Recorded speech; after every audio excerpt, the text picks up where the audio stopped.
Puis Valérie, tu disais que la campagne porte sur le fait d'oser en parler. Est-ce qu'il y a encore un blocage à demander aux autres aussi comment ils vont? Comment on peut aborder justement Mmh. un ami ou un proche Ouais. qu'on voit qui va pas super bien? Ce serait quoi la meilleure Mmh. façon de pouvoir le Ben, faire? une des premières étapes, c'est sûr, c'est de reconnaître les signes de détresse. Donc, il y en a quand même une panoplie. Et c'est sûr que j'inviterais les gens d'aller sur suicide.ca. Il y a énormément d'informations, des boîtes à outils pour pouvoir trouver c'est quoi justement les signes de détresse. Peux-tu nous en donner Oui, quelques-uns, peut-être? parmi les plusieurs, dans le fond, il y a des personnes qui pourraient avoir un soudain intérêt pour le suicide ou tout ce qui entoure la mort. Des personnes qui pourraient faire des lettres d'adieu.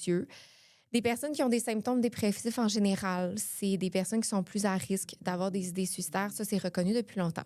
Des personnes qui vont s'isoler davantage, qui vont faire des recherches en ligne sur comment mettre fin à ces jours.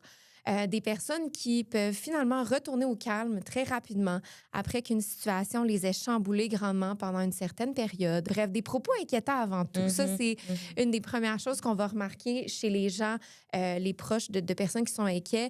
Ils se disent, la personne a eu des propos inquiétants qui pourraient laisser présager que elle a des idées suicidaires ou elle pense à la mort ou des choses comme ça. Donc, c'est vraiment la première étape.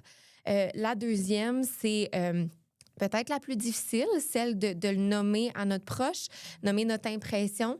Par exemple, depuis tel événement, j'ai l'impression que tu vas un petit peu moins bien, je m'inquiète. Et finalement, c'est de poser la question. Poser la question directement et au présent. Comme on l'a dit tantôt, c'est pas parce qu'on en parle que la personne va vouloir soudainement mettre fin à ses jours. Au contraire, ça se peut que ça la soulage, puis ça lui donne une forme de soutien. Donc, est-ce que tu penses au suicide actuellement? Est-ce que tu as envie de mettre fin à tes jours? Est-ce que tu as l'intention de passer à l'acte suicidaire? Donc, vraiment dans le présent. Et finalement, ne pas rester seul avec ça. Donc, demander de l'aide, bien sûr, à des professionnels. C'est très difficile en tant que proche, ne pas savoir comment gérer tout ça, quoi faire. Ça peut être lourd aussi. Donc, de contacter le centre de crise de leur région, le 1-866-APPEL, suicide.ca, qui sont régis par des professionnels et tout ça.